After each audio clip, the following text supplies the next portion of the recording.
Sur son visage, on lit la soif de victoire et la détermination. À 24 ans, Laura Siver est l'une des figures montantes de l'équipe de France de karaté. Aujourd'hui, elle rêve d'empiler les titres au plus haut niveau. Sa principale force, sa famille qui la soutient depuis toujours. Je suis très fier de ma sœur. Elle propage le nom des Siver, hein. Mais qu'elle peut. Vous avez une relation privilégiée tous les deux? Ouais, on se chamaille souvent, mais pour fêter les retrouvailles. J'ai besoin d'eux, je le sens, je le sais. Et quand je suis loin, il y a toujours un petit appel avant, après. Ils sont toujours là, je sais, même si on se voit pas. Alors celle-ci, je sais plus si tu te rappelles, c'était la première fois où j'ai fait championne de France. C'était à Paris. Tu étais venue me voir. Je me rappelle, oui. J'étais très ému ce coup-là. Première fois championne de France, quand même, ça m'a. Ouais. C'est plein de souvenirs. C'est vrai que la première fois qu'elle a gagné les championnats de France, c'était magnifique, quoi. Mais ses plus belles victoires, Laura est allée les chercher sur la scène internationale. Championne du monde avec les filles de l'équipe de France en 2018, la Jurassienne espère désormais étoffer son palmarès en individuel. Elle multiplie les stages et les compétitions à l'étranger. Un quotidien qui implique aussi pas mal de sacrifices. C'est vrai que c'est pas facile de jongler entre les études, les compétitions, les entraînements, mais elle y arrive. Pour l'instant, elle y arrive, donc je suis fier, je suis content d'elle. Voilà. Ce choix de concilier le karaté d'un côté et les études de l'autre, Laura l'a fait en connaissance de cause. Aujourd'hui, la jeune femme prépare un diplôme de kinésithérapeute à l'université de Besançon. Le karaté, on n'en vit pas, donc c'est pas un sport professionnel, c'est sûr. Donc je dois assurer quand même une vie après carrière.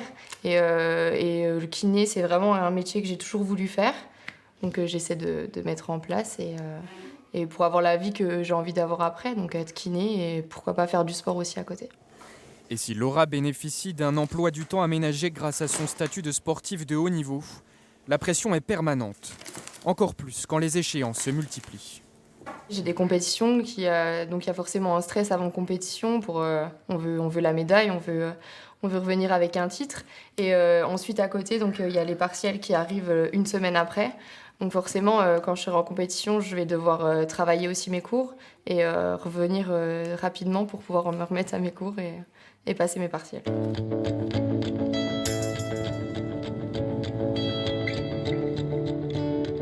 Pour aller à Besançon, j'ai environ 1 heure de route. Donc du coup, si j'arrive à avoir cours toute la journée, ensuite je vais direct à l'entraînement et je rentre en fin de journée vers 20h.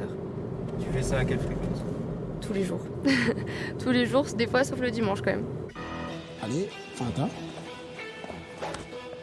Mais il en faudrait plus, bien plus, pour freiner les ambitions de la Jurassienne, licenciée au club Sauvegarde à Besançon. Tu fais réagir et tu réagis. Réaction, action, réaction. Pour son coach qui la suit depuis des années, cela ne fait aucun doute. Laura a toutes les qualités pour réussir. Voilà. T'as vu ça?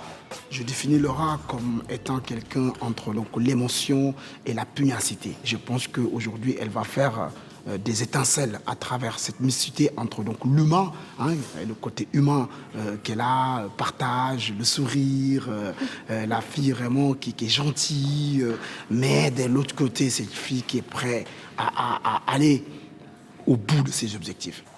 Ses objectifs pourraient même être olympiques cette année. Alors que le karaté fera son apparition pour la première fois aux Jeux de Tokyo, Laura Siver peut rêver d'y être sélectionnée. C'est sûr que c'est quand même le rêve de tout sportif de participer aux Jeux Olympiques. Après, c'est vrai que nous, on n'a pas la chance de l'avoir tous les 4 ans. On n'aura qu'une seule chance en 2021.